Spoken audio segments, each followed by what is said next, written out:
السلام علیکم ورحمۃ اللہ وبرکاتہ۔ محترم ناظرین، ہندوستان میں ایک بڑے بزرگ مولانا تمیز الدین گزرے ہیں جن کو لوگ منشی صاحب کہتے تھے۔ ایک مرتبہ ایک گاؤں سے گزر رہے تھے تو دیکھا کہ گاؤں کے لوگ جمع ہیں اور سامنے کسی آدمی کا جنازہ رکھا ہوا ہے۔ منشی صاحب وہیں کھڑے ہو گئے۔ لوگوں نے کہا منشی صاحب آپ نماز جنازہ پڑھائیں۔ منشی صاحب نے کہا میں نہیں پڑھا سکتا۔ میت کے گھر سے پیغام آیا کہ منشی صاحب ہی نماز جنازہ پڑھائیں گے۔ لوگوں نے اس آدمی کی بیوی سے پوچھا کہ منشی صاحب کا نام تم نے کیوں لیا؟ تو اس نے کہا کہ میرے خامند نے مرنے سے پہلے وصیت کی تھی کہ میری نماز جنازہ منشی صاحب پڑھائیں۔ لوگوں نے کہا کہ ہماری خوش قسمتی کہ منشی صاحب آج اتفاق سے خود یہ آئے ہوئے ہیں تو ہماری بات پوری ہو جائے گی۔ جب منشی صاحب کو مرحوم کی وصیت کے بارے میں بتایا گیا تو منشی صاحب نے نماز جنازہ پڑھائی، اپنے ہاتھوں سے اس میت کو قبر میں اتارا، دفن کیا اور چلے گئے۔ جب دفتر میں پہنچے جیب میں دیکھا تو ملازمت کا کارڈ غائب تھا۔ خیال آیا کہ جب میں نے اس بزرگ کو قبر میں اتارا تو وہ کارڈ بھی قبر میں گر گیا۔ ملازمت کا مسئلہ تھا۔ اسی وقت واپس آئے، گاؤں کے لوگوں کو جمع کیا اور کہا کہ میری ملازمت کا مسئلہ ہے، تھوڑا سا مٹی کو ہٹاؤ تاکہ میں اپنا کارڈ اٹھا لوں۔ سب لوگ جمع ہو گئے۔ انہوں نے کہا کہ منشی صاحب بڑے اللہ والے ہیں، کوئی بات نہیں۔ مٹی کو ہٹایا۔ جب اس کے کفن کے قریب پہنچے تو کیا دیکھتے ہیں کہ ساری قبر گلاب کے پھولوں سے بھری پڑی ہے۔ منشی صاحب کو اپنی ملازمت بھول گئی۔ سیدھے اس عورت کے گھر گئے اور جا کر کہا اماں بتاؤ یہ جو بزرگ تھا اس کا عمل کیا تھا؟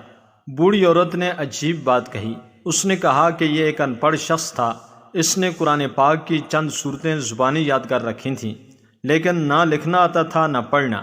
مجھے اس کے نکاح میں آئے 45 سال ہو گئے ہیں۔ ایک کام یہ روزانہ کرتا تھا کہ جب صبح کی نماز پڑھ کر فارغ ہوتا تو قرآن کریم سامنے رکھ لیتا اور اس کی سطروں پر انگلی رکھ کر کہتا اے اللہ تو نے یہ بھی سچ کہا، یہ بھی سچ کہا، یہ بھی سچ کہا۔ یہ سن کر مولانا تمیز الدین زارو کتار رونے لگے۔ تو ناظرین دیکھیں کہ اللہ پاک نے قرآن کی سچائی کی گواہی دینے والے کی قبر کو کیسے جنت کا باغ بنا دیا۔ ایک اور واقعہ پیش خدمت ہے۔ آج سے 15 سال پہلے کی بات ہے کہ ہمارے محلے میں ایک گورگن رہتا تھا جو فوت ہو چکا ہے، جس کا نام محمد یوسف تھا۔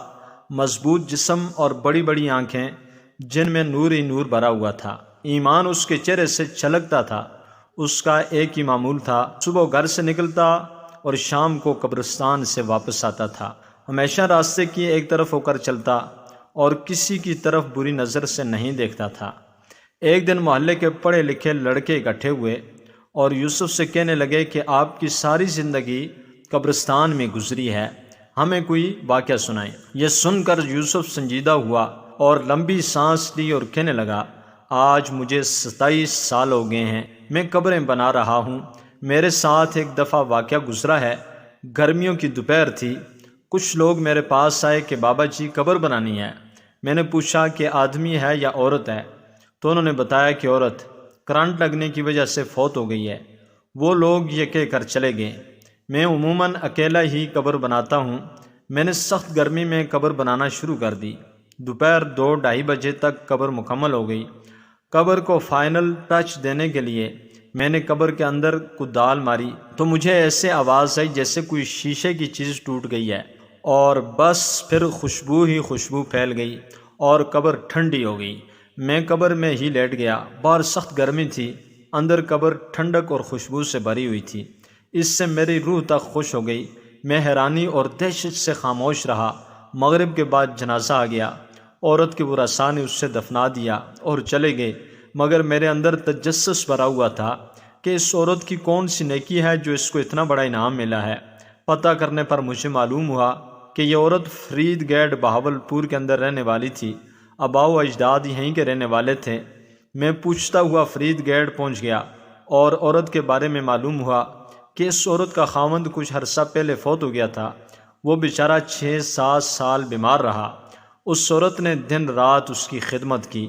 خاوند کی شدید بیماری کے باوجود اس کے ساتھ بے وفائی نہیں کی اور دل و جان سے اس کی تیمارداری کرتی رہی۔ باوجود غربت کے اس کو محنت مزدوری کر کے کھانا کھلاتی رہی اور اپنے جذبات کو اپنے بیمار خاوند پر قربان کر دیا، تو اس خدمت کا اس سے اللہ تعالیٰ نے یہ انعام دیا کہ اس کی قبر کو جنت کا باغ بنا دیا۔ ناظرین، جو لوگ اللہ تعالیٰ کی رضا کی خاطر بے لوث انسانیت کی خدمت کرتے ہیں اور اپنی راتیں بھی اللہ کی راہ میں جاگتے ہیں، انہی لوگوں کے بارے میں اللہ تعالیٰ نے فرمایا ہے کہ میں ایسے ایسے انعامات دوں گا جس کو نہ کسی آنکھ نے دیکھا ہوگا اور نہ کسی نے تصور بھی کیا ہوگا۔ دعا ہے کہ اللہ تعالیٰ ہمیں اور سب مسلمانوں کو قبر و آخرت کی تیاری کرنے کی توفیق عطا فرمائے۔